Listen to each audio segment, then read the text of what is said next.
what would happen, and it's still happening to this day, is a subject would enter my life. I might meet someone, I might read something, and then suddenly, out of wherever, information about that subject would be coming at me from all angles. And from about the kind of mid to late, from a 95, 96, child abuse, Satanism, and all the things connected with it, secret societies big time, because those three things absolutely go together. That information started to come to me. And it was a trickle to start with, and then it just became a flood. And I went to the United States in 1996 to just go around the country talking and speaking, or speaking to nobody, but my goodness me, didn't I pick some information at that time. And I'll give you an example of the synchronicity of what was happening. Just before I went out to America in 96, I got a package through the post. It was from someone in this country, and they said, "Look, here's a book. Thought you might find it very interesting."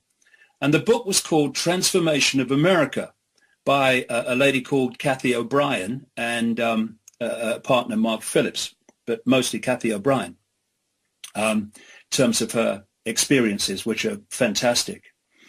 The first place I was speaking in the United States, the first place I ever spoke on these subjects in the United States was in Colorado, in Denver. So I get off the plane at the infamous Denver airport. Of course, it's another story. And I go to this event, and it's a multi-speaker event. And the speakers had little tables where you could put their books or, leaflets or whatever. And the organizers had given me one, and they'd given someone next to me one. And that someone was Kathy O'Brien, whose book I just bloody read, amazing. Right? And I didn't know from Adam before. We became great friends, and still are today, obviously from a distance, and Mark Phillips. And her story was one that I was to hear from person after person after person all over the world. She was taken as a very young child into a infamous government military mind control project called MK Ultra. And it was called MK Ultra, Mind Control Ultra, because they were using the German spelling of control because of the Nazis that were brought out of Germany at the end of the war through something called Project Paperclip, to set up the mind control operation in the United States, and also set up NASA, actually, if you look at the evidence in my books.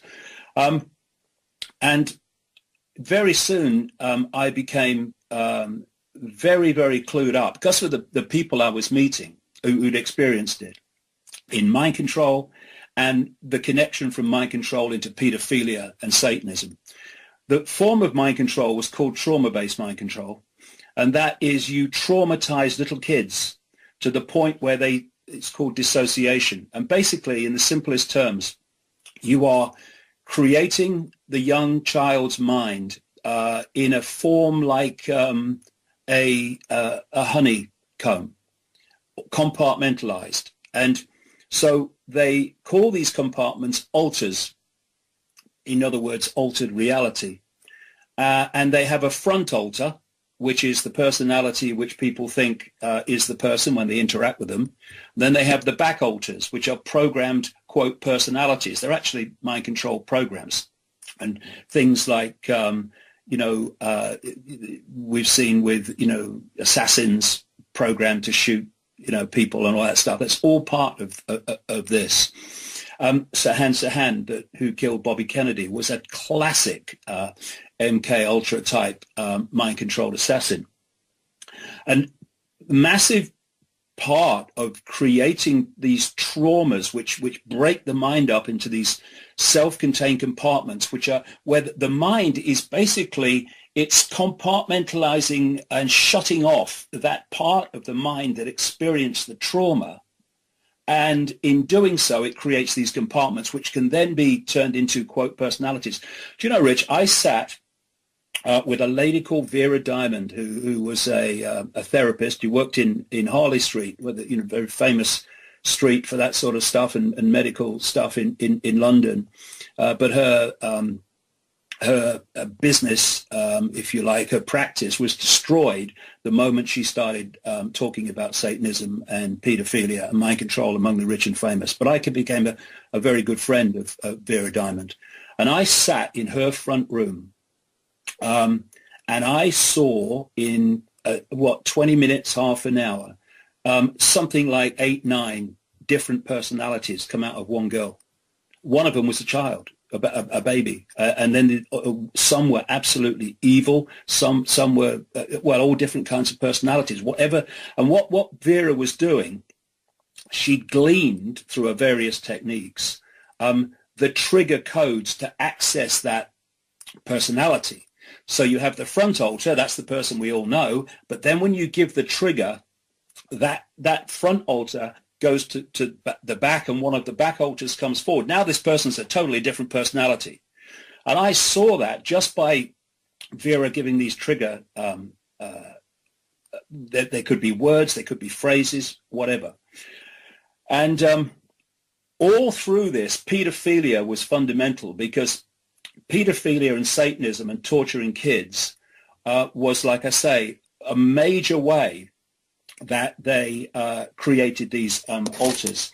Now, I've got the biggest secret in front of me, and, I'm just going to read you a passage, because I want people to understand the scale of horror that these kids go through and are going through now as I speak around the world. Kathy O'Brien has a daughter called Kelly, who I've met a number of times. Lovely, lovely girl, but my God, what happened to that kid?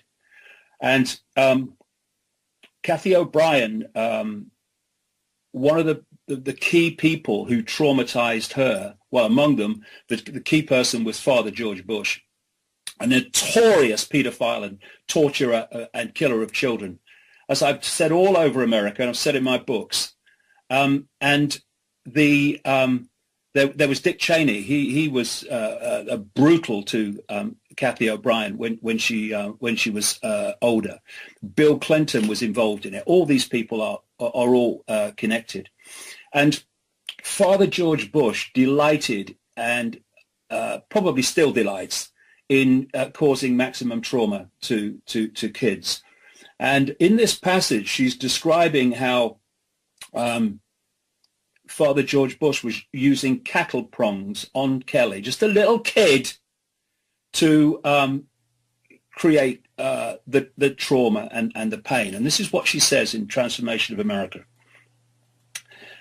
And this is what is happening to children in staggering numbers all over the world. She says Kelly became violently physically ill after her induction into George Bush's neighborhood. That's what he called it. And from every sexual encounter she had with him thereafter, she ran 104 to 106 degree temperatures, vomited, and endured immobilizing headaches for an average of 3 days, which is consistent with high voltage trauma. These were the only telltale evidences aside from the scarring burns left on her skin. Kelly forbade me to comfort her, pitifully complaining that her head hurt too bad even to move. And she didn't move for hours on end. Kelly often complained of severe kidney pain, and her rectum usually bled for a day or two after Bush sexually abused her. My own mind control victimization rendered me unable to help to protect her. Seeing my child in such horrible condition drove my own wedge of insanity deeper, perpetuating my total inability to affect her needs until our rescue by Mark Phillips in 1988. Kelly's bleeding rectum was one of the physical indicators of George Bush's paedophile perversions. I have overheard him speak blatantly of his sexual abuse of her on many occasions. He used this and threats to her life to pull my strings and control me. The psychological ramifications of being raped by a paedophile president are mind-shattering enough. But reportedly, Bush further reinforced these traumas to Kelly's mind with sophisticated NASA electronic and mind drug mind control devices. Bush also instilled, and this is what all these kids get. Bush also instilled the "who you're gonna call and I'll be watching you" binds on Kelly, further reinforcing her sense of helplessness. The systematic tortures and traumas I enjoyed of a child now seem trite in comparison to the brutal physical and psychological devastation that George Bush inflicted upon my daughter. So this is the world that suddenly opened to me to see what was happening behind the scenes. And incidentally, the person who came to fetch Kathy O'Brien from her Satanist pedophile father to go into the mind control MK Ultra program was a man called Gerald Ford, who was the House of Representatives member for Michigan, where Kathy lived. So when you look at the fact that the CIA and the National Security Agency know everything that goes on around these people, not least presidents, so they knew what Bush is. It's well known among the insiders. And what did the CIA do? They named their headquarters after him. Yeah, he was a former director, wasn't he? In Virginia. And of course, what also was coming out in the 90s, and you've had interviews, Rich, about this on the show, was the Lawrence King pedophile ring. Lawrence King was a major Republican who was such a big Republican, he sang the national anthem at the Republican conventions in, I think, 1984 and 1988. And he was exposed by a guy called John W. DeCamp, a state senator in Nebraska, for running a pedophile ring, supplying children to the rich and famous and politicians. And one of the people that some of the kids mentioned coming to Nebraska to take part was Father George Bush. All true. Every word of it. I want to say that because, you know, I don't like interrupting. I'm treating this tonight as a kind of a lecture. Because you've been researching this for 25 years. There will be some of our audience horrified to hear you name the former president of the United States, the former head of the CIA, and name him as a paedophile. But you did in The Biggest Secret in 1998. As David just said there, Lawrence E. King was the most powerful black man in America and was proven to be taking children from Boys Town orphanage, flying them around the country. Not only supplying them for these sadistic, disgusting parties that David has described, but also using children to set people up, set their enemies up, get children in uncompromising positions with their enemies, take photographs, and then blackmail them. These are some of the scummiest people on the planet. All of this is absolutely 100% true. I'm just saying that because I know there are going to be people listening on some of the other radio stations we're broadcasting on, and they're going to be saying, Jesus, will he ever interrupt him and criticise what David is saying? The fact is, David said this in 1998. It's published. There's never been a whisper from anybody associated with the Bush family, anywhere. Go ahead. So what happened then, Rich, is I was 3 months in America, the kind of maximum I could get out there on a visa. 90 days, is it? That's right, 90 days, yeah. And I met so many people. I actually, before I came home, I was actually talking at mind control conferences where people who were that call themselves survivors of mind control and pedophile and Satanism were talking and giving their experiences. So I put together an enormous catalogue of information documentation in that period, and I came home. And what had been happening in this country is I was starting to meet people in this synchronistic way I talked about.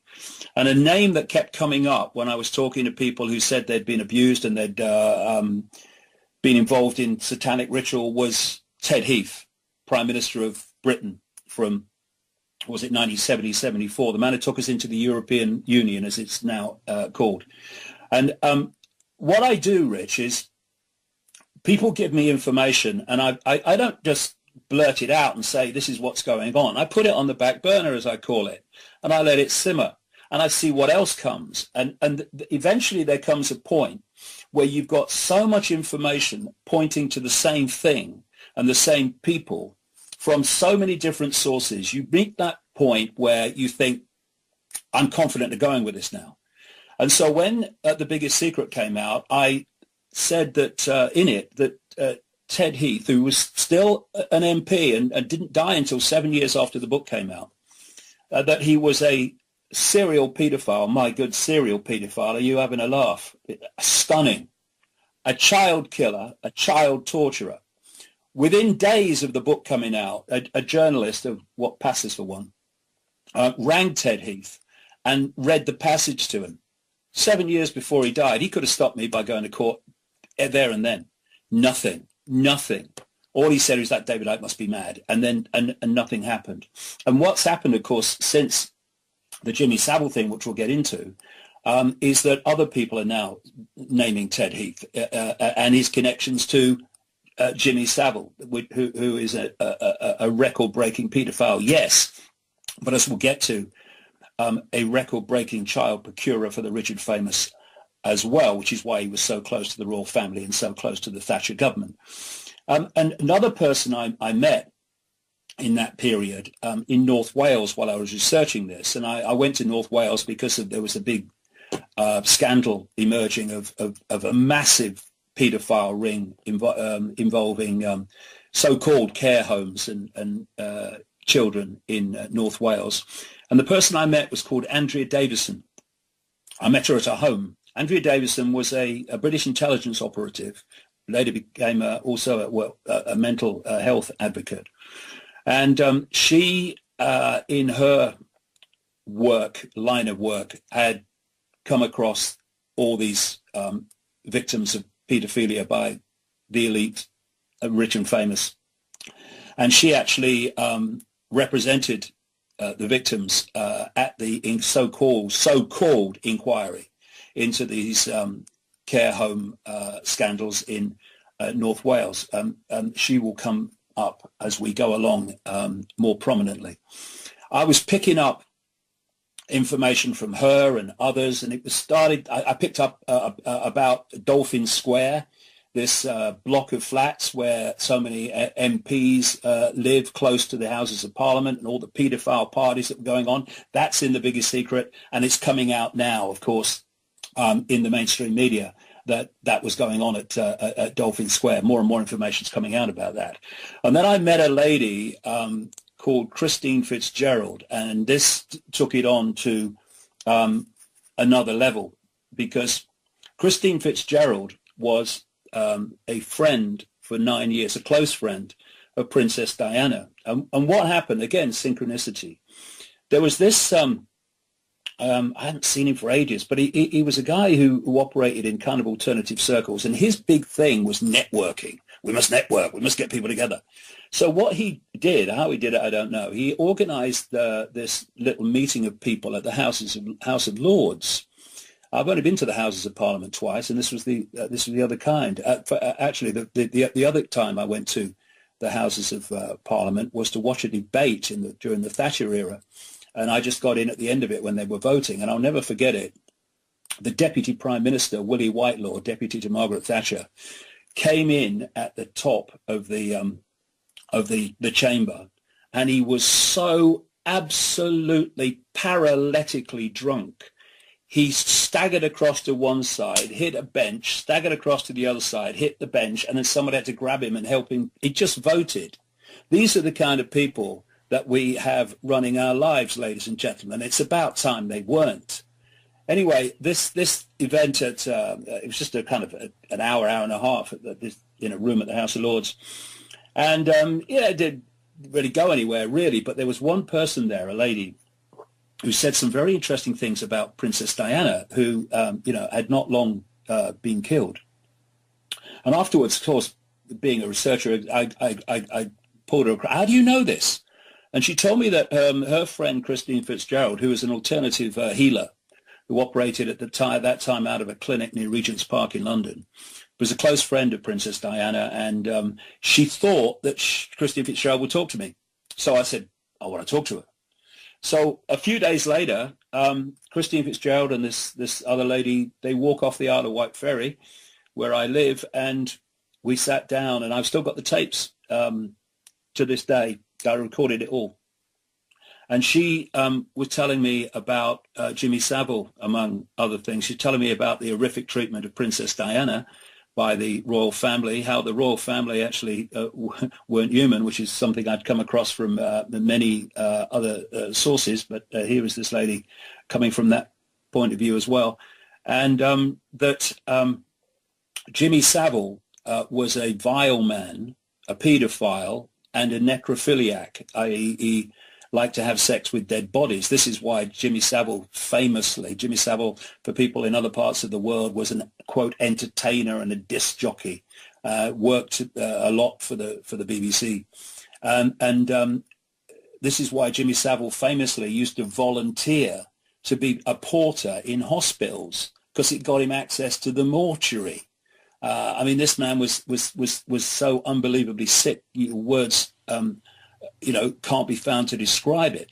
Yeah. And yeah. So here is a man who it's now become clear was a known paedophile, and what he was doing was known by police, was known by many people.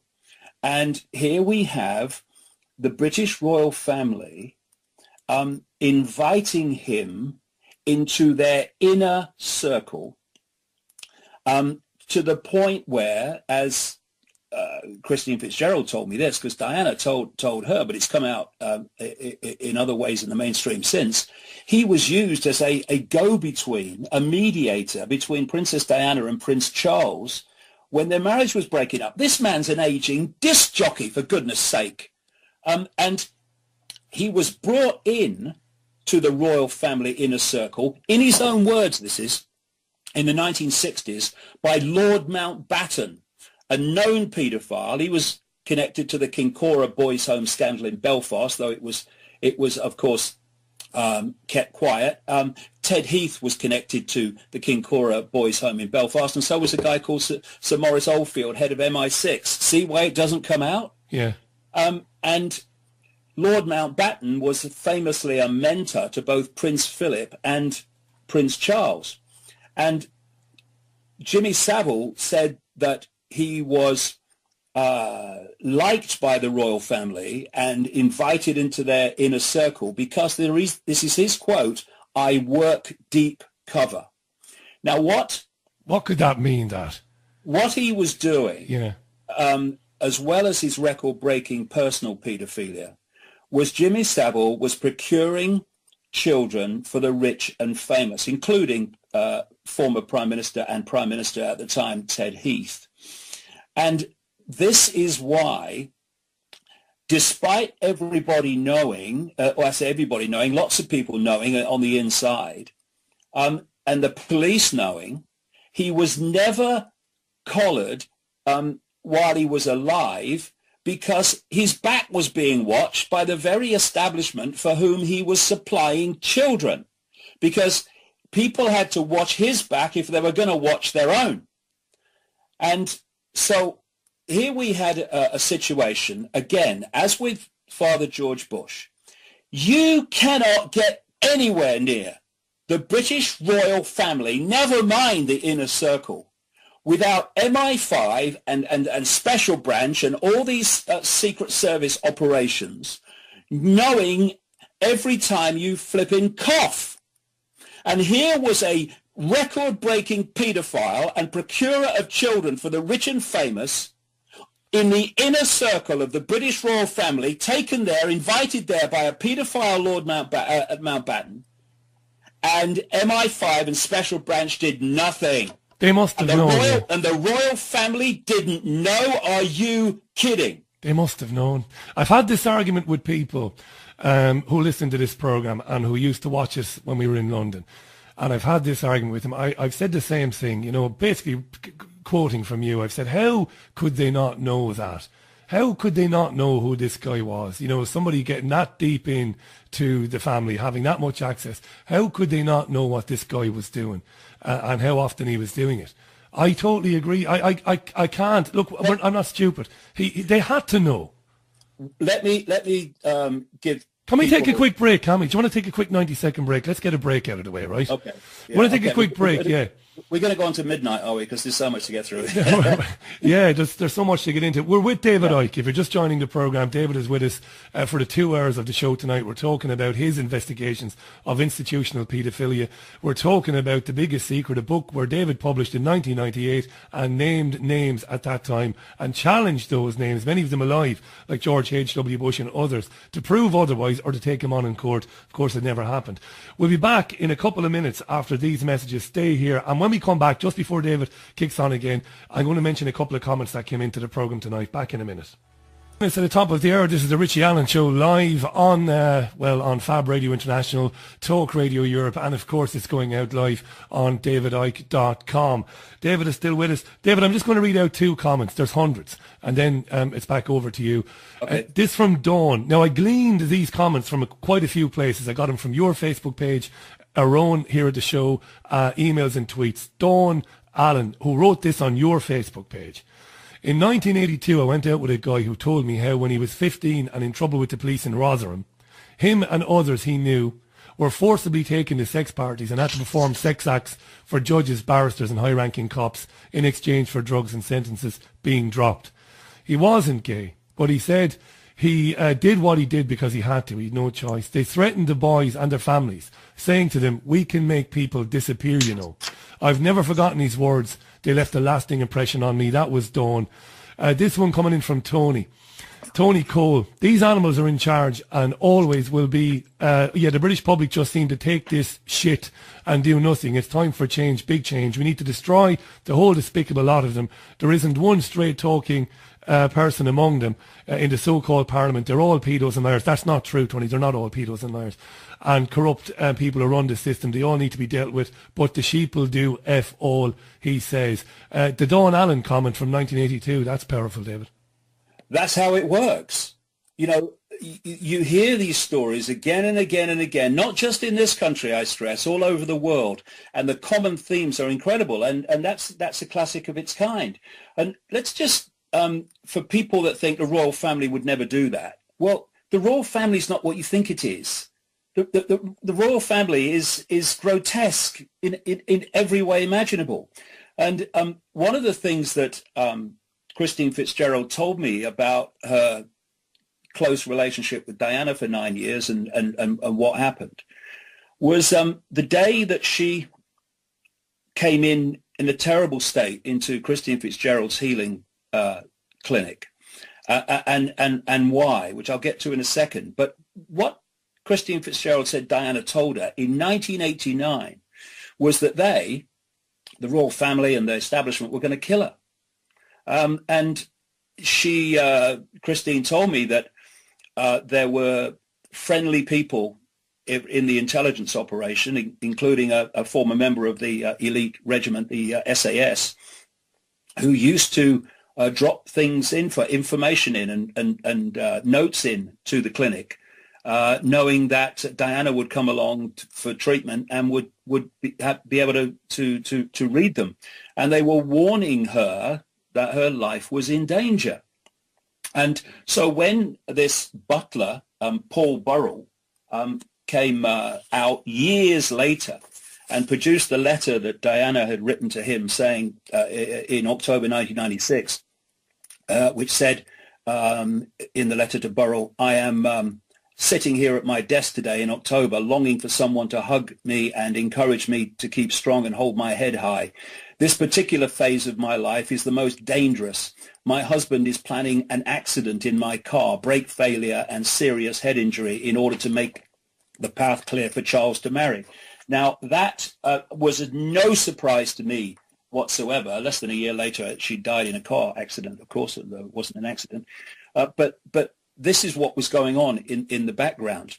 So by the sort of the late 1980s, when the marriage to Charles was all breaking down, Diana started a relationship with a guy called Barry Manicky, her personal detective. But he died in a, quote, motorcycle accident in 1988. And by 1990, well known, of course, in the media, Diana was having a relationship with a guy called Captain James Hewitt, So at this time, while this relationship with Hewitt's going on, and these years after the Barry Manicky had died in a motorcycle accident, Christine told me this. Diana came in a terrible state, and I'm going to quote Christine word for word from the tape recording. She, Diana, was crying hysterically, and I said, "What's the matter?" "You know, it was dogs died stuff, bottom lip out, full sob. She came galloping through the door. I gave her rescue remedy, clutched her, hugged her, calmed her down, and said, 'Now tell me what's going on.' 'I can't believe it, I can't believe it. They killed him,' she sobbed. I said, 'Who did they kill?' She told me about her affair with the detective, Barry Manicky, and how he was decapitated on a motorbike, and how she thought it was a terrible accident. But now she knows the royal family killed him because Prince Charles's senior detective has just told her that if she didn't call it with Hewitt, the same would happen to him. He told her she shouldn't think that she was indispensable either.'" So Diana had been unaware at the time that the death of Barry Manicky. She didn't know. But she told Christine Fitzgerald that she found out that Manicky was dead while she was being driven with Prince Charles to the airport to fly out to the Cannes Film Festival. He waited until she was about to get out of the car in front of waiting photographers, and then he said, according to Christine Fitzgerald, Diana told her, "Oh, by the way, I got word from the protection unit yesterday that poor Barry Manicky was killed. Some sort of motorcycle accident. Terrible shame, isn't it?" And Diana burst into tears, but Charles said, "Let's go, darling. Your press awaits you." And years later, in 1998, there was an independent television documentary, Diana, Secrets of the Crash. And James Hewitt said that he too had been warned to stop seeing Diana or the consequences would not be pleasant. Here's a quote from him. "The telephone calls were anonymous, but left me in no doubt that they knew what the situation was. They were threatening. They said it was not conducive to my health to continue the relationship." And he said there were warnings from Diana's personal police protection officers, from the royal household, and from a member of the royal family who he didn't name. This is Hewitt talking now. This is Hewitt talking. Right. The member of the royal family said, "Your relationship is known about. It is not supported. We cannot be responsible for your safety and security, and suggest that you curtail it forthwith."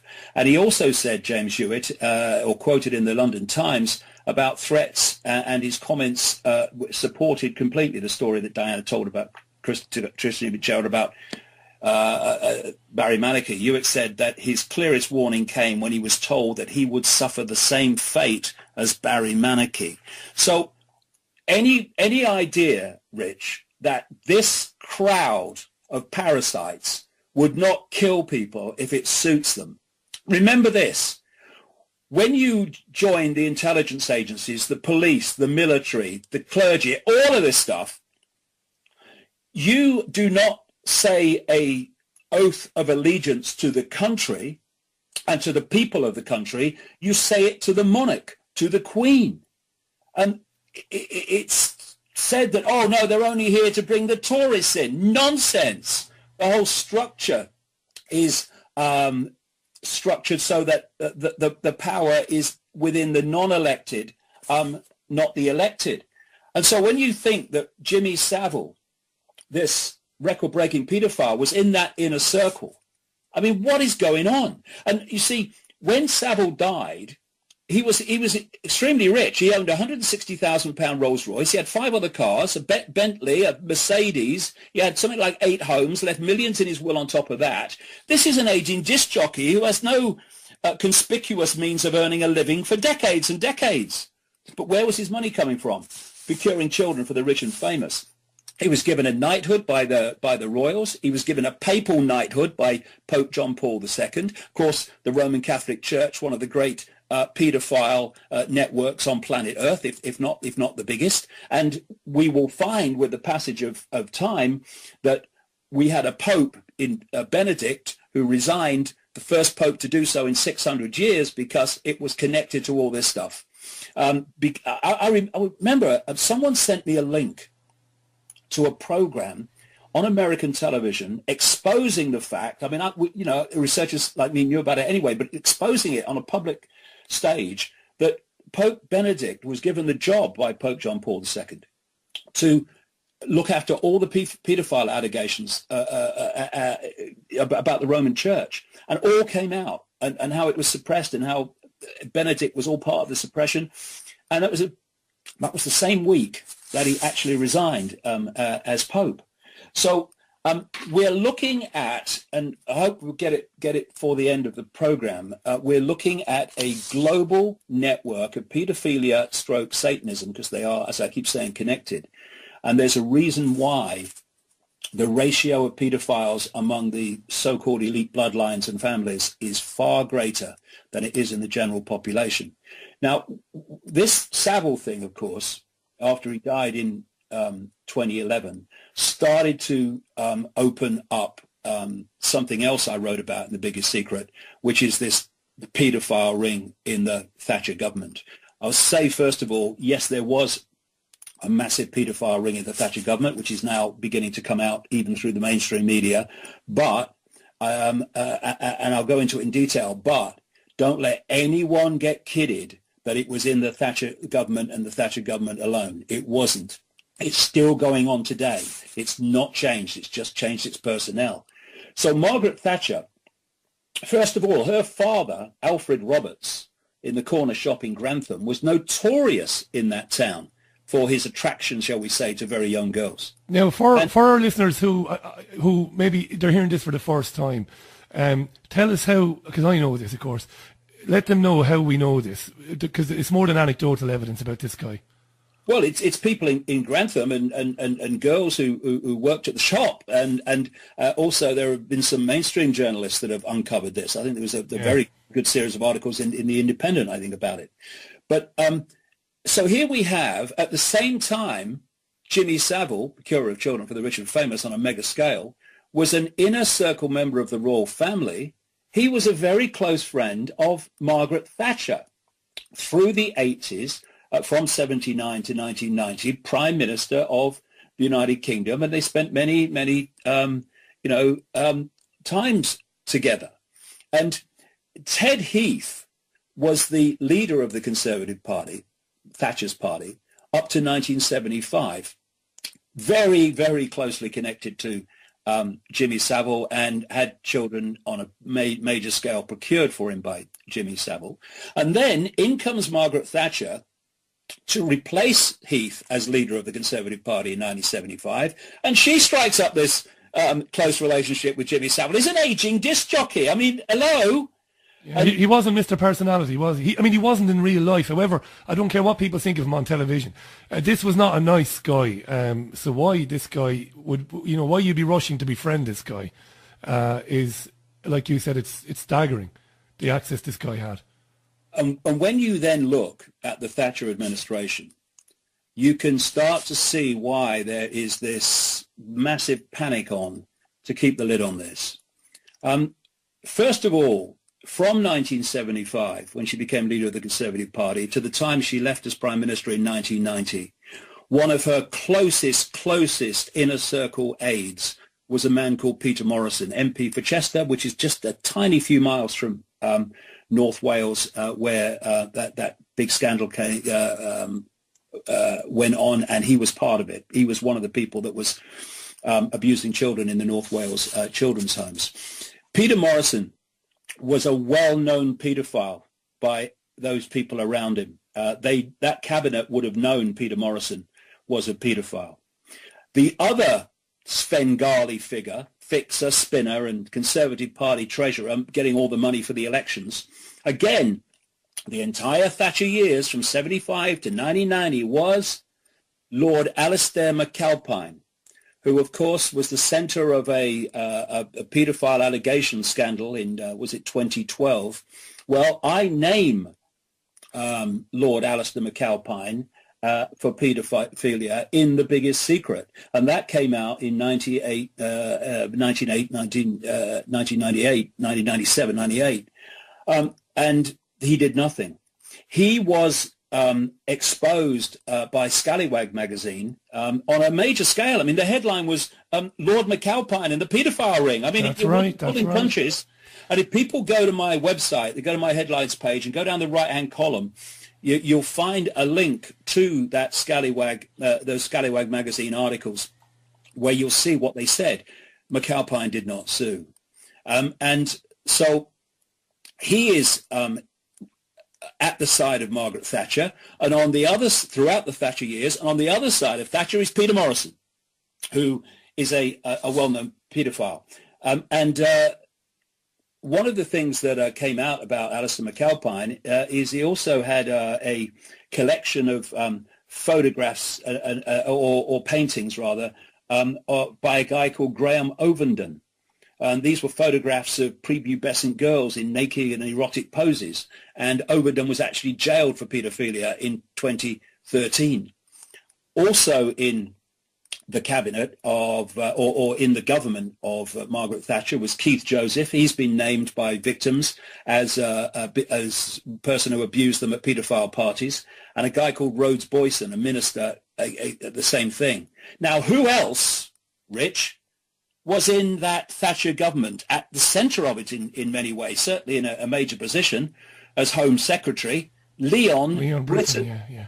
Now, Leon Brittan is now at the centre of allegations of a cover-up of a dossier of political and VIP paedophiles given to him when he was Home Secretary in the 1980s by Geoffrey Dickens MP, who was a big campaigner against paedophiles. And Leon Brittan must have known that Peter Morrison was a paedophile, because where was he if they didn't? Why didn't he make that public? Why didn't he have Peter Morrison prosecuted? Here you have Peter Morrison. He was known about by the newspapers. Newspapers were trying to name him, but they pulled back because he threatened to sue them. Yeah. And then you have Rod Richards, the former Conservative MP and the former leader of the Conservative Party in Wales, who said this: "What I know is that Morrison was a paedophile. And the reason I know is that because of the North Wales child abuse scandal." And he said that William Hague, who has been Foreign Secretary until very recently in the Cameron government, he was Welsh Secretary at the time of the inquiry into the North Wales abuse. And here's Rod Richards, a member of Hague's party, saying that Hague should have seen the evidence about Morrison. Why didn't William Hague have Morrison prosecuted? Why didn't he act on it? Or the people in that government have been prosecuted? David, can you just stop there, because we're getting out for news now. So okay, I've got to just get this in. William Hague was a close friend of Leon Brittan and replaced him as MP for Richmond in Yorkshire. So all these things connect all the time, and I want to get into Edwina Curry's diaries next. Brilliant stuff. David Icke is staying with us for the full show. We'll be back just after the news with more explosive stuff. I'm going to disconnect from you, David. Don't worry about it. We'll reconnect just at the end of the news there. David will be back with us for the second hour. Explosive stuff. All of this documented, by the way. I want to say a very quick special thank you to the company who streams us here, Amicus in Manchester, because they facilitated more listeners coming online to listen to this tonight. We normally get between 20 and 30,000 listeners live a night on a certain amount of streams that we can pay for.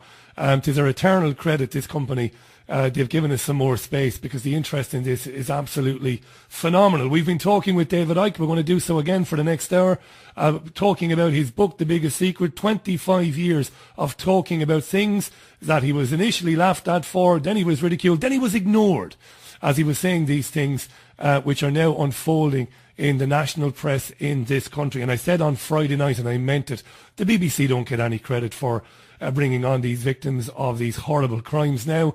They're only doing it because they know they can't keep the lid on it any longer, and they want to look like they're at the forefront of the revelations. But of course they've not, because they're only saying now what David was saying for the best part of a quarter of a century. Welcome back, mate. Sorry to disconnect from you there. I did a stupid thing. I had you on the same channel as the news, like the idiot that I am. That's why I kind of dumped you out there. My apologies. No problem, mate. It's, when you talk about, we're talking just now about McAlpine and the way that he was in the middle of that scandal in 2012. Well, I sat in this very chair shaking my head in that period, because just for people around the world who maybe don't know about it, he was, well, I was going to say he was named as a paedophile, but he wasn't. There was an interview on the BBC which didn't name him, and then there was an interview on independent television which didn't name him, and somehow McAlpine got paid out hundreds of thousands of pounds from both parties in a libel settlement. He also was threatening to sue people on Twitter who hadn't named him. He sued the wife of the Speaker of the House of Commons, who hadn't actually said he was a paedophile. And when it all came out in 2012, given what I'd written in The Biggest Secret back in the late 90s, I put on my website, he's a paedophile. This is what's in The Biggest Secret. I'm naming him amid all this stuff. What did I get? Nothing. And I said before the news about Edwina Curry's diaries. Edwina Curry was a minister in the Thatcher government, and she wrote diaries about her various experiences. And one of them involved, or one comment involved, Peter Morrison, this notorious paedophile at the right hand of Margaret Thatcher throughout her period in office. And I've got the diaries in front of me, and this one's from 1990. House of Commons, Tuesday, 24th of July, 11:15 p.m. And she says here about a government reshuffle, a Thatcher government reshuffle. And she says, one appointment in the recent reshuffle has attracted a lot of gossip and could be very dangerous. Peter Morrison has become the PM's PPS, Parliamentary Private Secretary of Margaret Thatcher, PM, Prime Minister, for those around the world. Now, he, Morrison, is what they call a noted pedocast, she says, with a liking for young boys. He admitted as much to Norman Tebbit, who was chairman of the Conservative Party, very close associate of Margaret Thatcher. Morrison admitted as much to Norman Tebbit when he became deputy chairman of the party. But Morrison added, however, I'm very discreet. And Curry says, and he must be. She says she, Margaret Thatcher, either knows and is taking a chance or doesn't. Either way, it's a really dumb move. And she says, Theresa Gorman, another MP, told me this evening in a taxi coming back from a drinks party at the BBC that she inherited Morrison's agent, who claimed to have been offered money to keep quiet about his activities. Curry says, it scares me, as all the press know, and as we get closer to the election, someone is going to make trouble very close to her indeed. So a couple of things there. First of all, Edwina Curry, why are they in your diaries? Why aren't you telling the police? Why aren't you making it public? And here is the chairman of Mr. Moral Fibre, Mr. Morality, Norman Tebbit, who she's saying knew that Morrison was a paedophile, still made him a deputy chairman of the Conservative Party because he said he'd be discreet. This is what was going on, and it's still going on in government and politics, Westminster and Washington in general. Can I just say very quickly, to Edwina's credit, she came on our TV show, didn't she, in London, and we asked her about that. And she said that suspicions were really suspicions, and they weren't. I that's what she said. Yeah, that's what she said to me on the air. Suspicions. They're not saying we think he might be. Yeah, they're saying he absolutely was, and it's clear from the evidence that people knew that he was. Now, this next thing brings Andrea Davison back, the British intelligence operative at one time, who was someone who compiled an enormous amount of evidence and documentation to do with the exposing of political and rich and famous paedophiles. But her documentation, which included information given to her by the MP Geoffrey Dickens of political paedophile dossier fame, was taken in a raid at her home in North Wales by North Wales and Derby police. So when we are supposed to be having this debate, oh, was the Jeffrey Dickens dossier given to Leon Britton with all the names of the VIP pedophiles, was it lost by accident or what? Oh, it's a mystery. It's not a mystery. They wanted to clean out all copies and all confirmations of what was in the Dickens dossier, and Andrea Davison had some of that, and thus the raid by the police. And I want to quote her here because this is so enlightening. There's a review was started called the Macker Review into the inquiry into the North Wales paedophile scandal. So we're having a review, an inquiry into the inquiry. And what they're doing, and they're doing this with the police investigations as well, they're having so many inquiries and inquiries into inquiries and so many police investigations under different names, Operation Cover-Up and all that, that people are getting lost in the complexity of it all.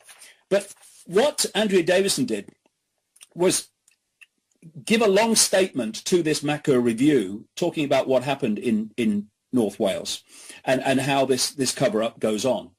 And she sent me a copy, and you can now get it on the internet. If you put Andrea Davison Macker Review statement, Macker, M-A-C-U-R, you'll see it in full. But I just want to pick these bits out of it.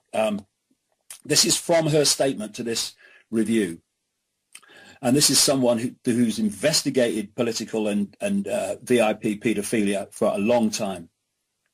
Photographic evidence of child abuse is destroyed by order of the court. Provable fact. The Gillings report, that was yet another report into the North Wales scandal, into child abuse in North Wales, was also ordered to be pulped by order of the county council. Investigators and whistleblowers' evidence of child abuse is seized. Evidence of child brothels, transportation routes, hotels and bars, fixers, providers of false documents and outlets for the trade in images of child abuse and snuff videos that have been identified is also ignored. And tragically, all the evidence either disappears or is ignored. And very quickly before I go on, there is a structure, and it's like a transnational corporation. If you look at a transnational corporation, it has a headquarters, it has a central point, and then all the subsidiaries of that central point operate according to the diktats of the central point. So if you go into a McDonald's in any country, you're basically going to the same McDonald's. This is the structure. Well, the structure of paedophilia and Satanism and secret societies come to that is just the same. And so if you think of a pyramid, at the top of the pyramid, you've got a tiny few people. The further you come down the pyramid, you're meeting more and more people. Now, in these pedophile satanic rings, the few people at the top are the only ones that know how the whole thing fits together and what's really going on. And the further you come down that pyramid, people know less and less and less. And of course, if you look at any organization, including, for instance, the police, they're all structured in this hierarchical pyramid structure. And this means that you do not have to control every policeman or even close to every policeman. There's a lot of good policemen out there, police officers out there, who are stymied and suppressed and oppressed by the system. But you only have to control those positions within the police that dictate what's going to be prosecuted and what's not going to be prosecuted.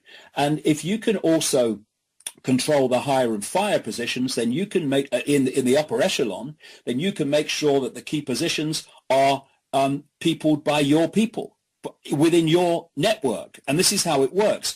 And so through this pyramidal system, these pedophile rings infiltrate politics. They infiltrate, as I've said, the police, the judiciary, the media, and so on. And so through this structure, this is how it's done, which will become relevant as I continue with Andrea Davison's statement here to the Macker Review. She said, "The majority of my documentary evidence was taken by 19 North Wales and Derby police officers, headed by D.C. Winnard and D.S. Hunt, on January 13th, 2010, who emptied my 3 flats of documents and valuables.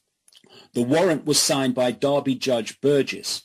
A full list of the thousands of documents taken has never been provided. Neither has a list been provided of the thousands of pounds worth of gold jewellery and heirlooms seized at the same time. Over 3 years later, nothing seized has been returned. It's now 4. I made a concerted effort, she said, to get my documents about illegal arms sales and child abuse and journalistic material back from the Derby and North Wales police. But whoever was behind the raid on my property had enough power to ignore legitimate requests for the documents' return. Clearly, D.C. Winnard and D.S. Hunt were not acting on their own. A sanction would be required to look at, let alone seize, steal, and keep documents and computers from a prominent intelligence agent and her tenant, who also had top clearance, secret clearance. On the 17th of March and April 2010, Lord Hoyle of Warrington wrote to the Chief Constable of Derby, Mike Creedon, later to be Chief Constable of and later the Chief Constable of North Wales, Mark Polin, asking them to return the seized documents taken in those raids on Andrea Davison and the property taken from her and her tenant. And he asked them to return all the documents. Now, wait for this. This is how desperate they are to keep this quiet, and this is how they operate to make sure it does stay quiet. This is what Andrea says that happened after this Lord Hoyle said, give her her documents back.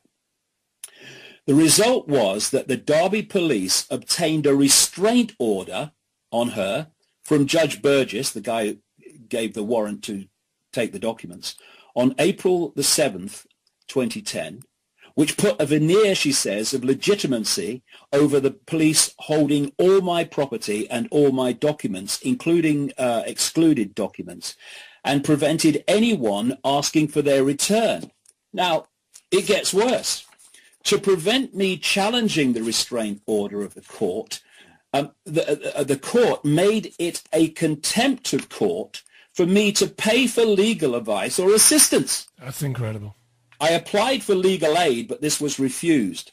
This tactic has resulted in not one document or item of property being returned over 3 years. Now, of course, we know, because it's now documented, how the intelligence agencies and the police stopped the truth about the paedophile MP Cyril Smith coming out, which it is now come out. But this is what is going on.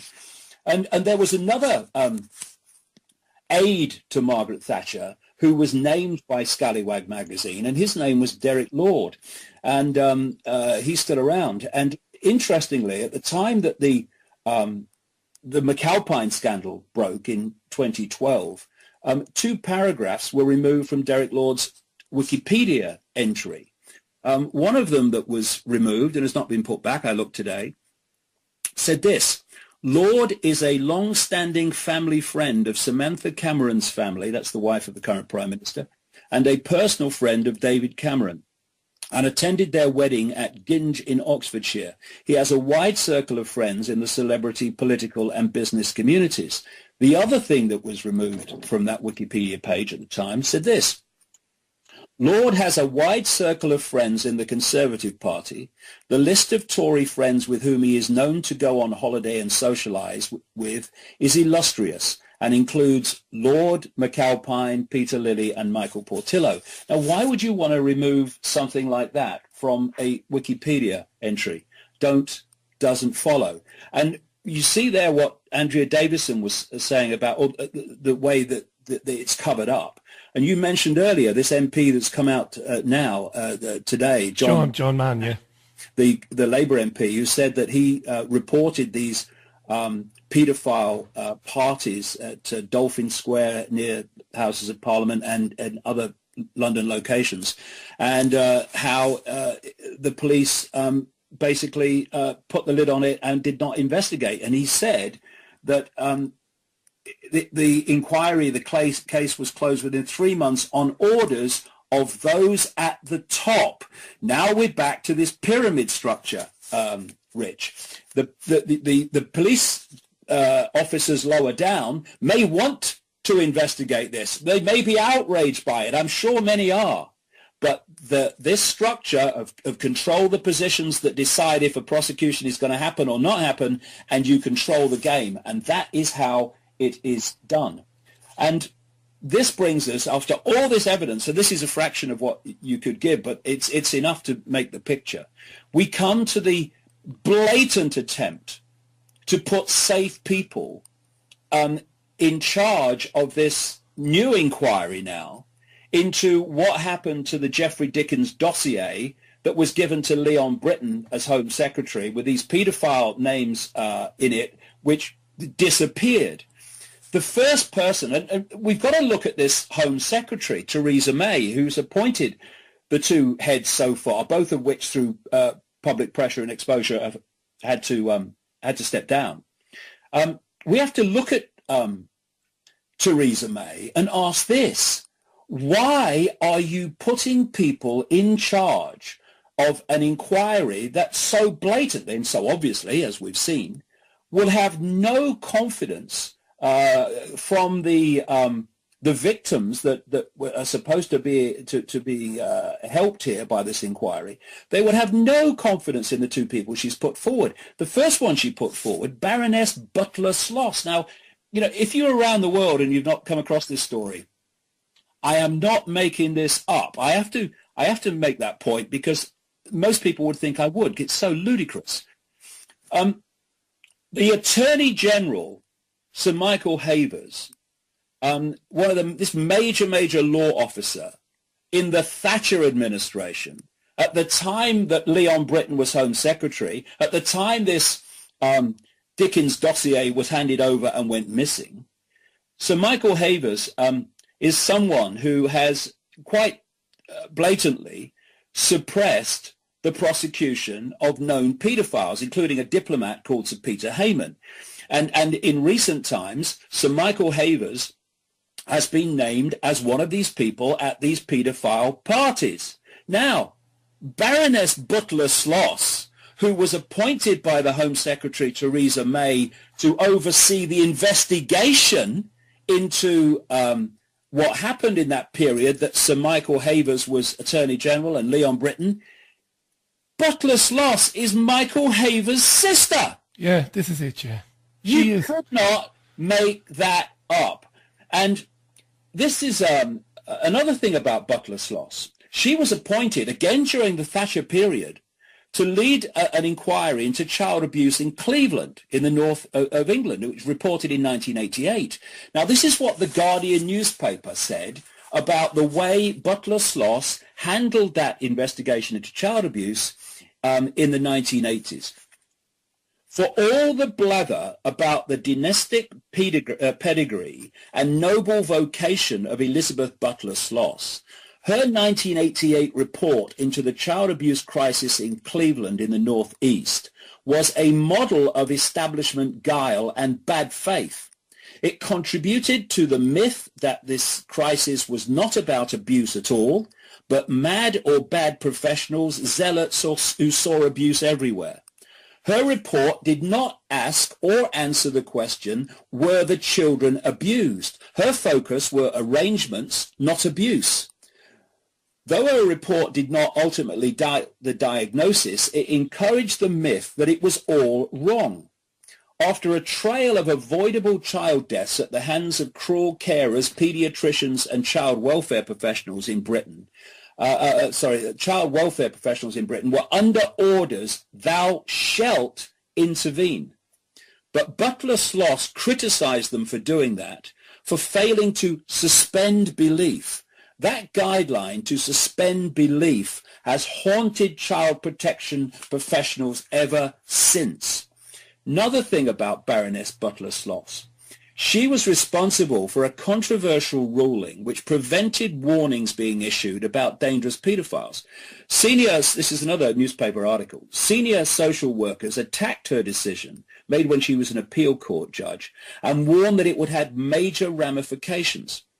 As the government faced growing pressure to review its decision to appoint Lady Butler-Sloss to the major new inquiry, one proud child protection expert said the peers' involvement in the ruling had the unintended consequence, they say, of allowing paedophiles to get away with their crimes. Of course, Butler-Sloss led the inquest into the death of Diana before she stepped down. So if you are looking at someone whom victims will have no confidence in, given the background, not least being the sister of this Michael Havers bloke who was right at the centre of it, which she was supposed to be investigating, you would appoint Baroness Butler-Sloss. Yeah, that's right, Joe. But we are entering different times, Rich, because this is now starting to get out. Victims are getting more confident, and I'll tell you why, because people are starting to listen. The frustration that they must feel when all these years, I felt fantastic frustration seeing it, and I wasn't abused. What do they feel like? So after Baroness Butler-Sloss is forced to step down, after all this comes out, Theresa May appoints Fiona Woolf, Lord Mayor of the City of London Financial District. Now, last time I looked, there are 60-odd million people in Britain, and 60-odd million people from which you can put people in positions. And Fiona Woolf was chosen to replace Butler-Sloss to oversee an inquiry involving Leon Britton, the Home Secretary, and what happened to the dossier of paedophilia he was given. And Fiona Woolf not only is a friend of Leon Britton and his wife, but lives in the same street. It's extraordinary. People having cosy dinner parties together. Now, again, think of the last person that you would have confidence in if you were a victim wanting the truth to come out about whatever happened involving Leon Britton and this dossier. You would appoint Fiona Woolf. So what is happening here is Theresa May came out after Fiona Woolf had to step down when all this stuff came out, and the victims said, we're not having any confidence. Well, of course they're not. Theresa May came out, the Home Secretary, and said, it's proving very difficult to find someone who is acceptable. No. There are 60 million plus people in this country, and there are people out there that the victims would have lots of confidence in. Why it's proving difficult to find someone to run this inquiry, it's proving difficult to find someone who will keep the lid on it while having the public confidence that they're not keeping the lid on it. That's the bloody person they're looking for. And we've got to watch this like a hawk again and make sure someone else is not put on us. They even had the cheek, David, they even had the cheek to say we might have to go outside the country. Can I just, because I'm going to get murdered now. I've been in commercial radio for the best part of 16 years, off and on. I have never seen the overwhelming amount of correspondence come into a live show as I have here. Verifiably, Twitter, email and Facebook, we're talking hundreds and hundreds of mail. I was going to read out a quick few, and then I'll shut up and let you back in then again. But I've got to read out some of these. Maureen, I don't know if anyone remembers, but around the time of the Iraq War, a lot of info came out from America on this type of stuff, and then it went awfully quiet. I wonder why. Absolutely Andy, right. Yeah, Andy, when it comes to VIPs doing this, the public just can't handle that this goes on amongst VIPs. Oh no, they wouldn't or couldn't do that. And there's their cover right there. What a powerful one it is. Claire, I'm furious about this. Lies, lies, lies. And now all this going on for years. These bastards must be brought to justice. Karen, this is depravity at its worst. The trouble is Westminster rely on the good old British public not to do anything. Apathy being the operative word.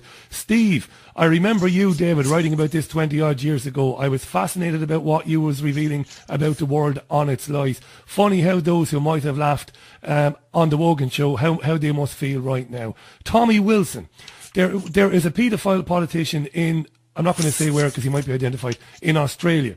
He was charged 3 years ago with possession of child porn, still holds his seat in Parliament, has collected over $1 million of taxpayer money since being charged, and has delivered 3 speeches to Parliament in as many years. How the F has this been allowed to happen? True story, look it up, he says. And finally, for the moment, Daniel on Twitter says, is so much of this so, not so much it happened that long ago, but 20, 30 years, even with good police people trying to do their job, is it difficult to investigate stuff that happened so long ago? All those comments, and there's hundreds more, David, hundreds more. Well, I just say at this point, Australia is a massive centre for paedophilia and Satanism. And Lord McAlpine had major connections to Australia, not least a place called Broome in Western Australia. And Australia's massive, but it's everywhere. That's the point. And you know, this paedophilia is so infested in the system that it does come up everywhere. I mean, the Dunblane massacre of children in 1996 at the Dunblane Primary School in Scotland, when a guy called Thomas Hamilton shot dead 16 children and a teacher before killing himself. Thomas Hamilton was a procurer of children for the rich and famous. He was a smaller version of Jimmy Savile in Scotland. And, you know, the head or former Grand Master of Scottish Freemasonry, a guy called Lord Burton, he actually came out and said in a major national newspaper that the inquiry into Dunblane, which was headed by a Scottish judge called Lord Cullen, who also led a 5-judge tribunal which heard an appeal in the conviction of the Lockerbie bomber, alleged Lockerbie bomber, and decided that he was guilty. He never was. Lord Cullen headed this inquiry, and Lord Burton, this Grand Master of Scottish Freemasonry, said in this article in this national newspaper that the inquiry, the Cullen inquiry, was a cover-up that suppressed crucial information. And he linked Cullen to what he called a super Mason group based at Edinburgh University called the Speculative Society. And Burton said that he had been bullied and threatened by other members of the House of Lords when he tried to raise concerns about the Dunblane cover-up. There's no escaping the fact, he said. There's something sinister about the whole affair. And one of the things that Cullen did is that he ordered that significant documents relating to the case should be locked away from public view for 100 years. 100 years, yeah. He said this was to protect the victims and the families. It wasn't. It was actually to protect the establishment. And this is what you find all the time. And so we mustn't let this momentum go. We really mustn't let this momentum go, because you know, the victims of this over the years must have just got to the point where it's nothing's ever going to happen. The establishment's always going to protect itself. But that's why we need not to let them down by letting this drop and let it go away. Another guy, by the way, that I've written about involving paedophilia is Anthony Blunt. He was, a lot of people won't know this, he was the third cousin of Elizabeth Bowes-Lyon, the famous Queen Mother, who was seriously into some very dark stuff, the Queen Mother. Died at, she's 102. And Blunt was a paedophile, and he was also part of the Russian spy ring with people like Donald MacLean, Guy Burgess, and Kim Philby. And there was another person in that ring who's never been named, and his name was Lord Victor Rothschild, very close friend of Anthony Blunt. And Blunt was sent to Germany at the end of the Second World War to retrieve documents, sent by the royal family to retrieve documents that showed their collusion between the Windsors and their Nazi family in Germany during the war. And he was made surveyor of the Queen's pictures, the royal pictures, as a result, before he eventually was outed at last as a Russian spy, part of that ring at Cambridge University, or Cambridge graduates, etc., and had to step down. But wherever you look, paedophilia comes up. If we go back to what I was saying about when this started for me, and I in the 1990s, and you're going from synchronistic information to synchronistic information, and whichever major political figure that was pushing the world in the direction of this global agenda, this Orwellian agenda, the major figures invariably turned out to be members of secret societies, not surprising, pedophiles or Satanists, and sometimes, in fact more than sometimes, all three. And so what we're looking at is a network within the establishment that has its tentacles into all these different areas of society, into the media, corporations, banks, politics, royalty, And while on the surface we see things that are apparently opposing each other or different, like we see a Labour Party and a Conservative Party, a Republican Party and a Democrat Party, we see this and that, and all apparently apart, they're actually all brought together by this hidden hand, this hidden structure of manipulation and power, in which pedophilia and Satanism are absolutely at its heart. And, you know, we go deeper in the rabbit hole here. And if people think, you know, it's been challenging so far, hold on. I mentioned earlier Christine Fitzgerald. In this same period that I was traveling America and the world in general and picking up all this information that was cross-referencing and cross-checking itself about pedophilia and Satanism, I also came infamously to the information about the fact that there are hybrid bloodlines that are actually driving this structure I'm talking about, that are part human and part non-human, part human, part reptilian, although reptilian's only part of it, as I explained at length in the last book and at Wembley. And Christine Fitzgerald not only told me all about the royal family, the way they treated Diana, the way the influence and the behavior of Jimmy Savile, etc. She also confirmed to me, and just some background, I had not spoken to anybody about, the biggest secret hadn't come out. I hadn't spoken to anybody about this information about these reptilian human hybrid bloodlines. And so she had not a clue. And we're talking, me and Christine Fitzgerald, about, you know, all that's going on. And then she said something like, do you know what Diana used to call the Windsors? I said, no. She used to call them the lizards or the reptiles. And so I played the you know, the ignorant fool, because what I don't do is tell people too much if it's not in the public arena, because I don't want to, you know, influence what they're saying. So I said, what do you mean? And then she started telling me about the fact that the Windsors are actually a hybrid bloodline, part human, part reptilian. And this is exactly what I've been told by many, many other sources up to that point. And so when you think how accurate Christine Fitzgerald has been in terms of what she told me in the late 90s and what has come out, and she also told me this stuff about the fact that they are hybrid bloodlines. And it's important just to talk about this, because we're getting closer to the point of why there are so many pedophiles in the upper echelons of society. This is a direct quote from Christine Fitzgerald in actually what we're dealing with. The Queen Mother, now there's a serious piece of wizardry. The Queen Mother is a lot older than people think. To be honest, the royal family hasn't died for a long time. They've just metamorphosed. It's a sort of cloning, but in a different way. They take pieces of flesh and rebuild the body from one little bit. Because it's lizard, because it's cold-blooded, it's much easier for them to do Frankenstein shit than it is for us.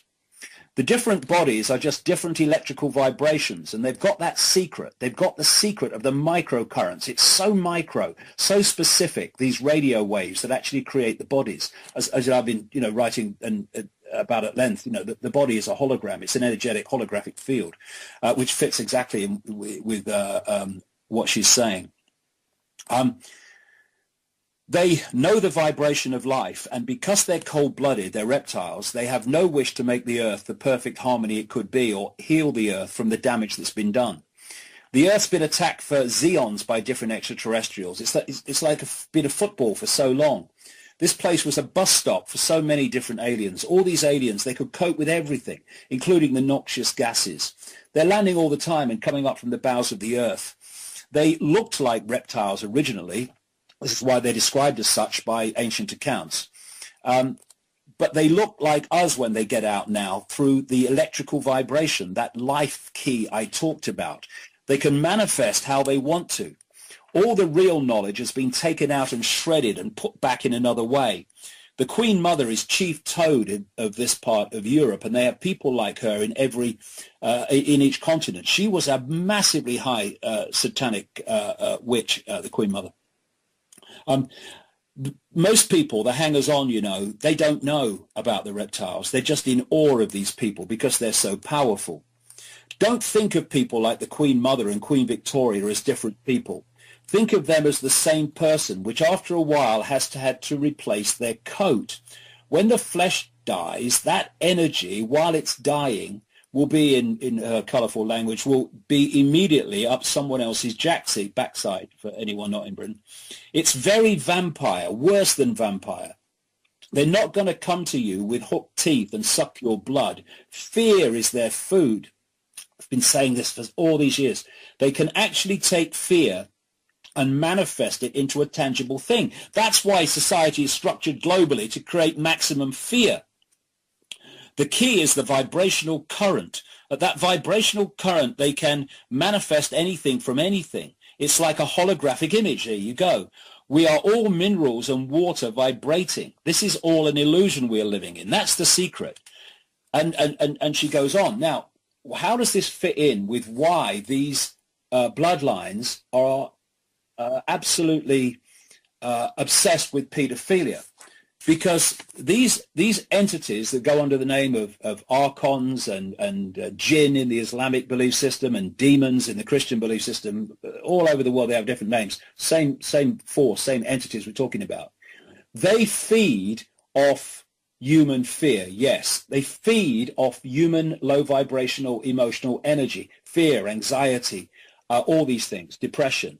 It's why they want a society that manifests those things. War. I mean, think of the energy that is created. Because they are operating on a very low vibrational frequency, they can only absorb energy on a very low vibrational frequency. Hence, fear is a low vibrational frequency. It's a low wavelength.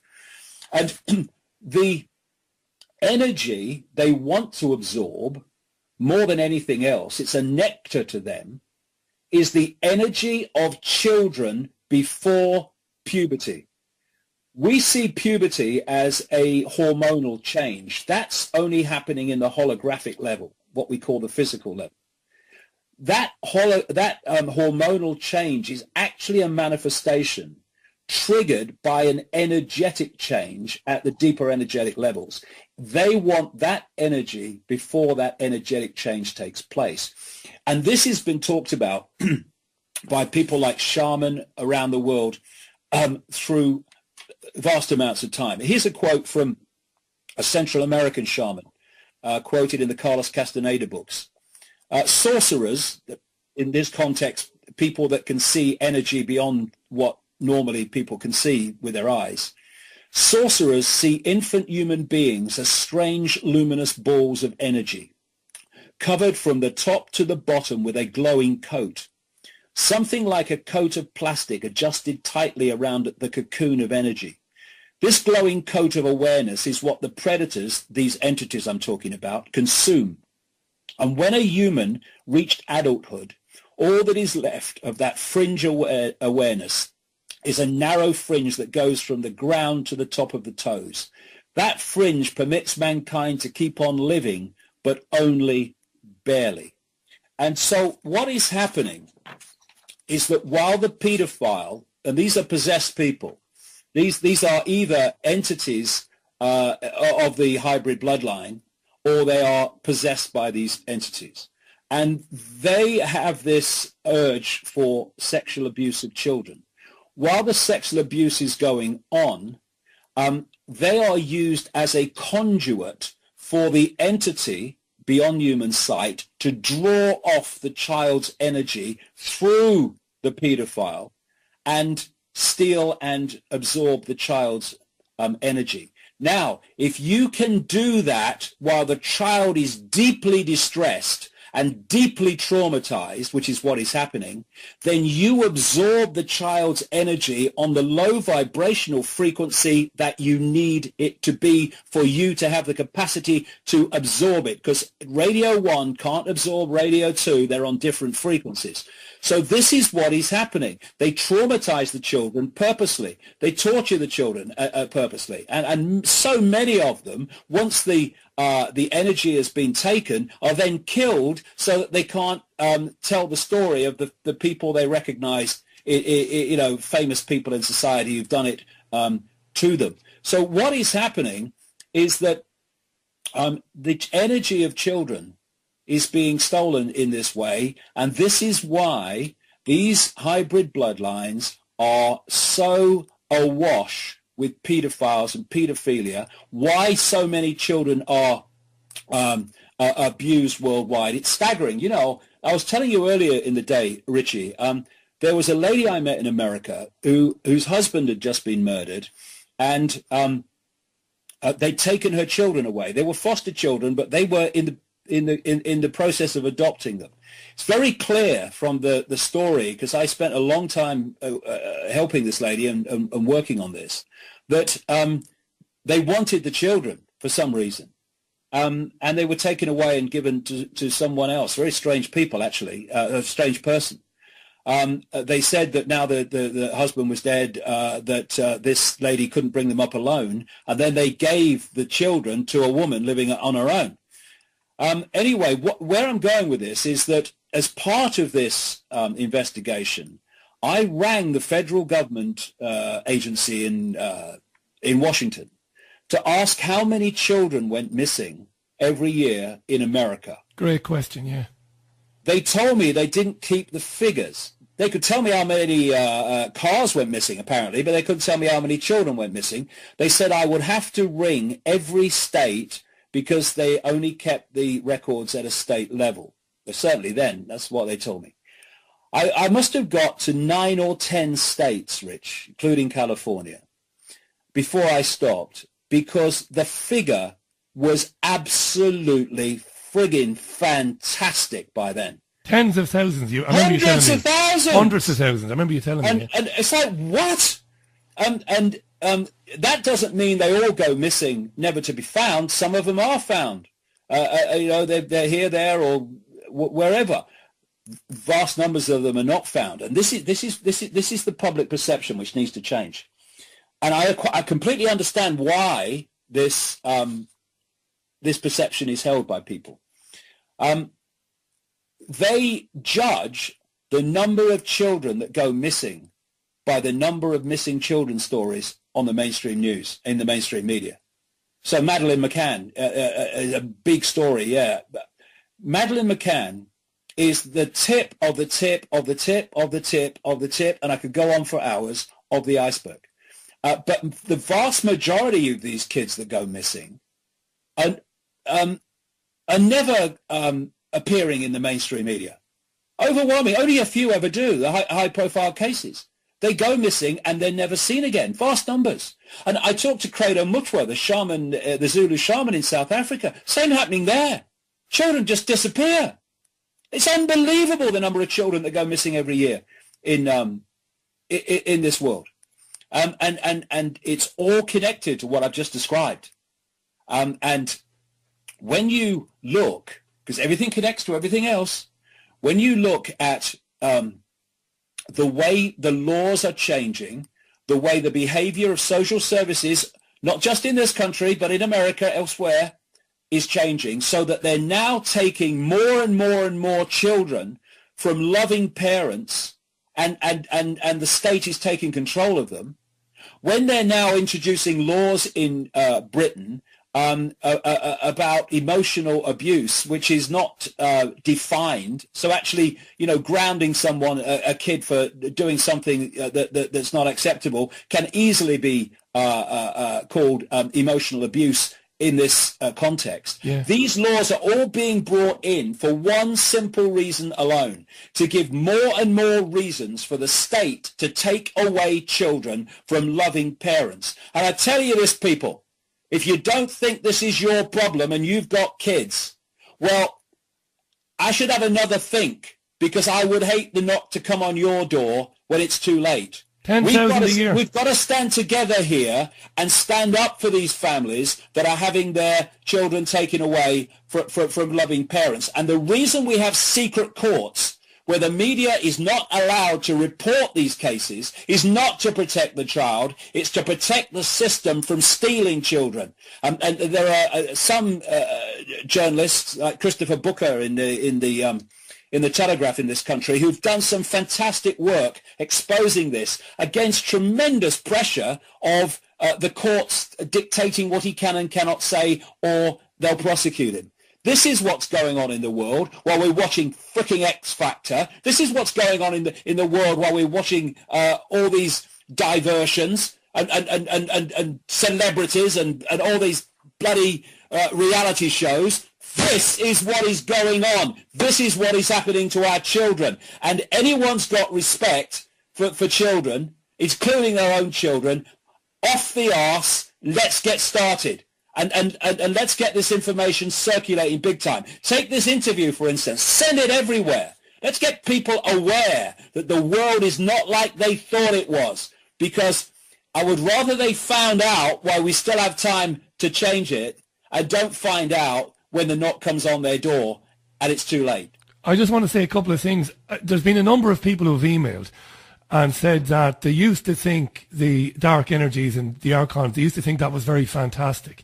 But they've come to believe that you're definitely more than onto something when you talk about that. A lot of people have said that. In the interest of balance, William in Spain said that he thinks that at this point, this is where it loses a bit of credibility. That's William in Spain. But a lot of people, I mean, I used to think... Can I just say something, Richard? You can. Go ahead. Right. One of the greatest forms of suppression is the suppression of people's perception of the possible. If you can squeeze their perception of the possible, then you can operate outside that perception of the possible, and you can do all the things that I'm saying, all the things happening that I'm saying, but people will dismiss it because it's outside the bounds of their programmed sense of the possible. When I first came out and said all this paedophilia was going on and involved the Thatcher government, it involved all these people, all those years ago, people laughed and said, that's ridiculous. This is where, mate, you lose your credibility. Now it's coming out. And it's not the fact that this stuff with the archons and what have you and all this stuff I'm talking about is not happening. It's the fact that so many people are so programmed from cradle to grave with a minute sense of the possible that they cannot perceive it's possible. There's a big lesson here. Just because you can't perceive it does not mean it's not happening. You're living proof. We are learning that lesson so big time now as this lid comes off. You're living proof of it. I mean, I talk to people all the time we met so many youngsters in London. I say youngsters, 20-somethings, late teenagers who said, I'm really into what's happening. I've read some of your books. I've looked at the films. It's making sense to me. I've done my own research. I would have said it. I think the first time we ever spoke on the radio, I think I kind of semi-rudely said, look, I don't want to get into all that other stuff. Let's talk about the money and the bank and all that sort of thing. And you, being you, politely said, yeah, okay, let's get into all of that. Of course, I'm in a very different place now, and I'm happy to be there in terms of I totally and utterly understand it and believe that that's exactly what's happening. It's staggering to me that people can't see it now. And I love one of the emails that just came in. I've just lost it off my screen now.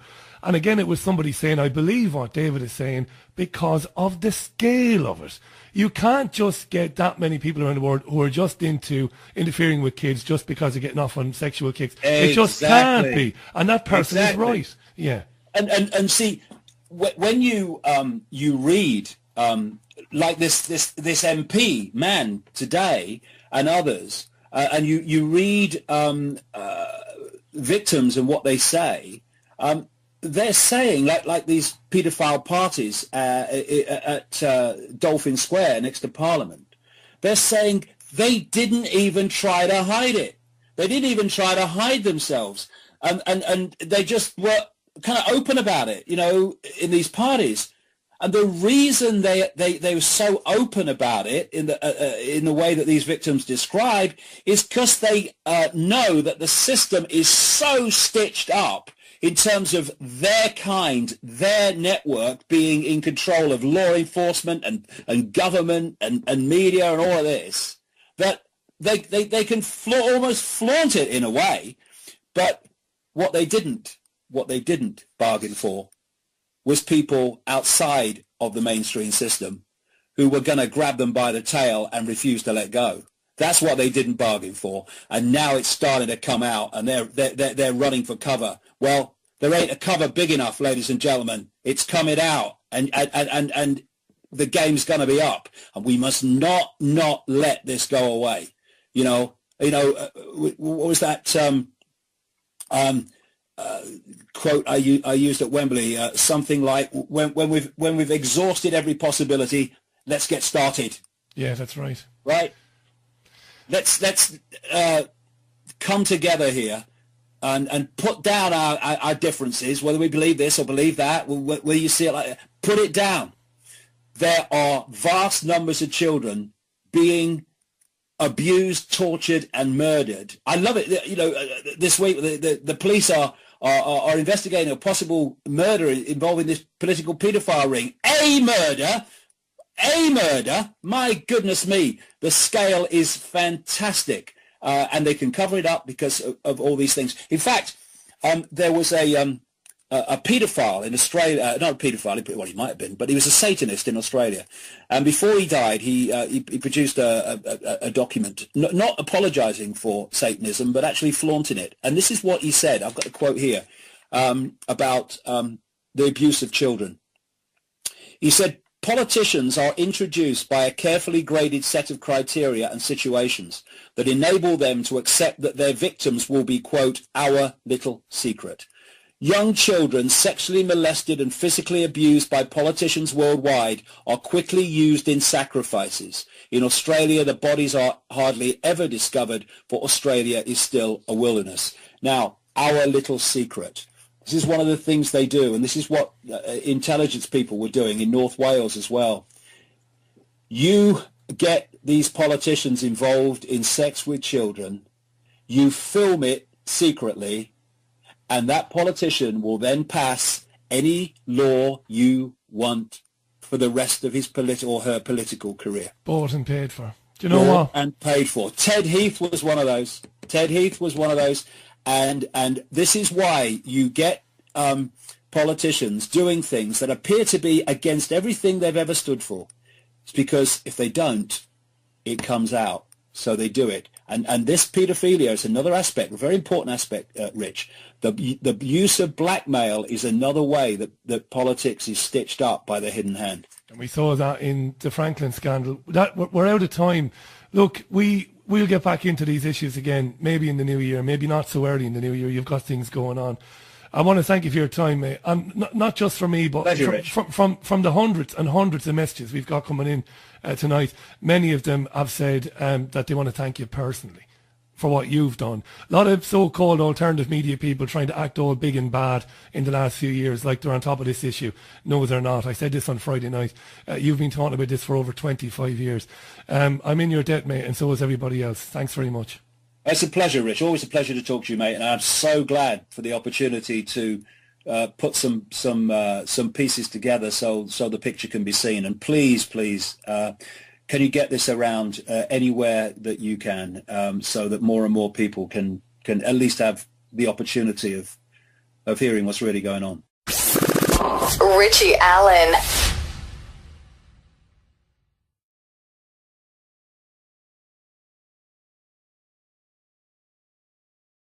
What would happen, and it's still happening to this day, is a subject would enter my life. I might meet someone, I might read something, and then suddenly, out of wherever, information about that subject would be coming at me from all angles. And from about the kind of mid to late, from 95, 96, child abuse, Satanism, and all the things connected with it, secret societies big time, because those three things absolutely go together.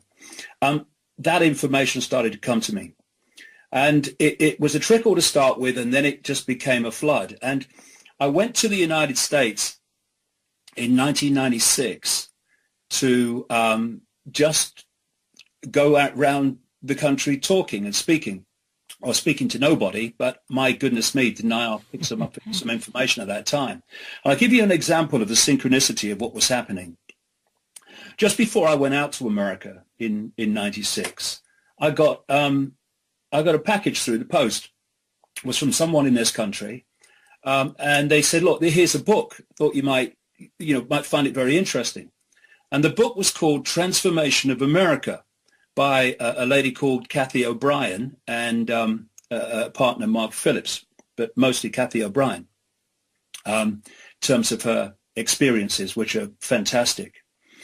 The first place I was speaking in the United States, the first place I ever spoke on these subjects in the United States was in Colorado, in Denver. So I get off the plane at the infamous Denver airport. Of course, it's another story. And I go to this event, and it's a multi-speaker event. And the speakers had little tables where you could put their books or, leaflets or whatever. And the organizers had given me one, and they'd given someone next to me one.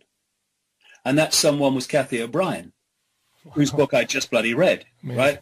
And I didn't know from Adam before.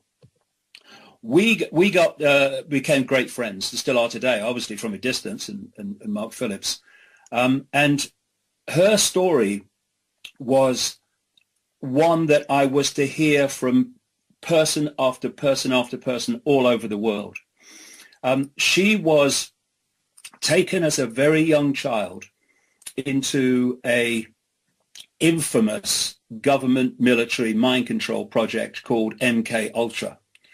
And it was called MK Ultra, Mind Control Ultra, because they were using the German spelling of control because of the Nazis that were brought out of Germany at the end of the war through something called Project Paperclip, to set up the mind control operation in the United States, and also set up NASA, actually, if you look at the evidence in my books. And very soon I became very, very clued up because of the people I was meeting who'd experienced it in mind control and the connection from mind control into pedophilia and Satanism. The form of mind control was called trauma-based mind control. And that is you traumatize little kids to the point where it's called dissociation. And basically, in the simplest terms, you are creating the young child's mind in a form like a honeycomb, compartmentalized. And so they call these compartments alters, in other words, altered reality. And they have a front altar, which is the personality which people think is the person when they interact with them. Then they have the back alters, which are programmed, quote, personalities. They're actually mind control programs. And things like, we've seen with, assassins programmed to shoot, people and all that stuff. That's all part of this. Sirhan, who killed Bobby Kennedy, was a classic MK Ultra type mind controlled assassin. And massive part of creating these traumas which break the mind up into these my total inability to affect her needs until our rescue by Mark Phillips in 1988. Kelly's bleeding rectum was one of the physical indicators of George Bush's paedophile perversions. I have overheard him speak blatantly of his sexual abuse of her on many occasions. He used this and threats to her life to pull my strings and control me. The psychological ramifications of being raped by a paedophile president are mind-shattering enough. But reportedly Bush further reinforced these traumas to Kelly's mind with sophisticated NASA electronic and drug mind control devices. Bush also instilled, and this is what all these kids get, Bush also instilled the "who you gonna call and I'll be watching you" binds on Kelly, further reinforcing her sense of helplessness. The systematic tortures and traumas I enjoyed of a child now seem trite in comparison to the brutal physical and psychological devastation that George Bush inflicted upon my daughter. So this is the world that suddenly opened to me to see what was happening behind the scenes. And incidentally, the person who came to fetch Kathy O'Brien from her Satanist pedophile father to go into the mind control MK Ultra program was a man called Gerald Ford, who was the House of Representatives member for Michigan, where Kathy lived. So when you look at the fact that the CIA and the National Security Agency know everything that goes on around these people, not least presidents, so they knew what Bush is. It's well known among the insiders. And what did the CIA do? They named their headquarters after him. Yeah, he was a former director, wasn't he? In Virginia. And of course, what also was coming out in the 90s, and you've had interviews, Rich, about this on the show, was the Lawrence King pedophile ring. Lawrence King was a major Republican who was such a big Republican, he sang the self-contained compartments, which are where the mind is basically, it's compartmentalizing and shutting off that part of the mind that experienced the trauma. And in doing so, it creates these compartments, which can then be turned into, quote, personalities. Do you know, Rich, I sat with a lady called Vera Diamond, who was a therapist who worked in Harley Street, very famous street for that sort of stuff and medical stuff in London. But her business, if you like, her practice was destroyed the moment she started talking about Satanism and pedophilia and mind control among the rich and famous. But I became a very good friend of Vera Diamond. And I sat in her front room and I saw in, 20 minutes, half an hour, something like 8, 9 different personalities come out of one girl. One of them was a child, a baby, and then some were absolutely evil. Some were all different kinds of personalities. Whatever, and what Vera was doing, she gleaned through her various techniques the trigger codes to access that personality. So you have the front altar, that's the person we all know, but then when you give the trigger, that front altar goes to the back, and one of the back altars comes forward. Now this person's a totally different personality. And I saw that just by Vera giving these trigger, they could be words, they could be phrases, whatever.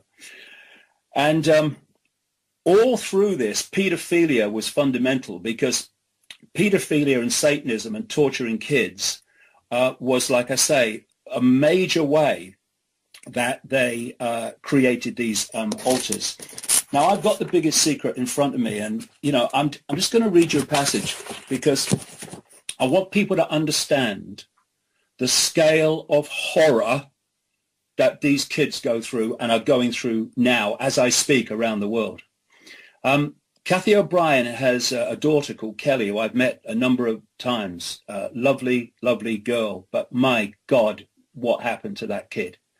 And Kathy O'Brien, one of the key people who traumatized her, well, among them, the key person was Father George Bush, a notorious pedophile and torturer and killer of children.